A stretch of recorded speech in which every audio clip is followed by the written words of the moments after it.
I'm Jen, and I'm going to talk about what I learned about politics in the first year of Code for America. What's Code for America? We're a service year program for developers and designers, kind of like the Peace Corps, but instead of sending people off to Africa, we send them to the wilds of City Hall and try to help them fix government. First thing you need to know, politics and government are actually two separate things. In politics, you're trying to get your guy elected. What we do is we try to help parents figure out when their kid's bus is going to arrive. We write programs that help people adopt a fire hydrant, for instance, or do something else to help make their city work better. People typically think that politics sort of screw government, and this is true. We experienced that this year. We had a contract with the District of Columbia, for instance, for a fellowship program, but when Mayor Fenty lost the election, so did we. We got kicked out.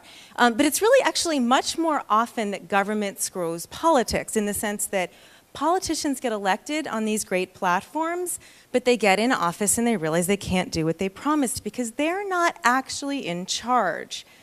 This is from Yes Minister. It's a British TV show, and the way they say it is it's a principle that elected officials not be allowed to make decisions. That's the staff's job. I've seen this in my hometown in Oakland. I went and visited my city council member who was trying to get her staff just to make the city council meeting notes available in a digital form so that she could search them. They did that, but what they did is they printed the notes and scanned them so that they were available in image form, so they're completely unsearchable. So I think what you're finding here really is voting the correct interface to government if we're trying to change things? And if so, how do we really interface with this very large system? If it were a software, it would be the largest, most bloated system that you could imagine, and we'd be thinking we could change it by changing the font on the splash screen. So you can find other ways. You can go to City Hall, for instance. You can go to your city council meeting and try to get heard. But the unfortunate rule is that, whereas it's one person, one vote in elections, it's like one lunatic, one vote at city council meetings, because one crazy person takes all of the time, which is really unfortunate. But this is really all about the what of government, and we're talking about the how. So Eric Liu said, we need government that is big on the what and small on the how. And he's right there. The problem is that we've gotten very specific and inflexible on how we do government, and that's sort of where we work. So for an example, there was a lot of rules written about procurement of software, but they were all written in the 1980s. What if you wanted to procure something that doesn't correspond to the ways that software was written in the 80s, for instance, in this method? You can't, because you don't know all the features that it has up front.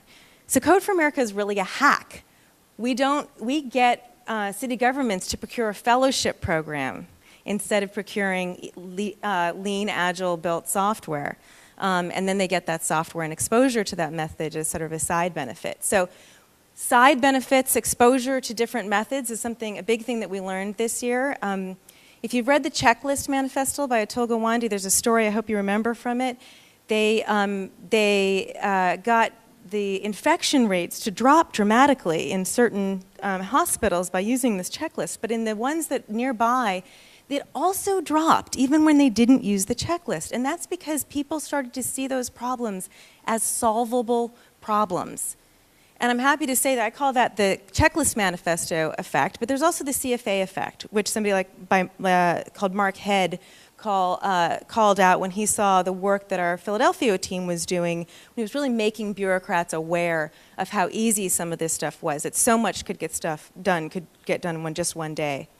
So if you're interested in sort of hacking at the government level instead of the politics level, what can you do? You can advocate for open data. You can go to hackathons. We have 130 repos on GitHub. You can contribute to our stuff. But also think about the outside disruptive effect. Would we be able to e-file without TurboTax?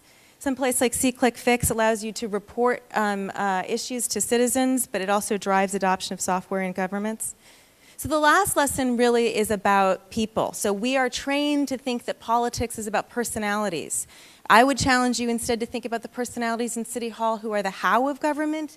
These are three great people we worked with at Code for America this year. I'd also challenge you to think about the kinds of people who are giving an entire year of their lives to help make government better. People like Max Ogden, he's got a beard down to his belly button, so people in City Hall stop him and ask him for help because they know that he's there to really help them with things like databases and spreadsheets.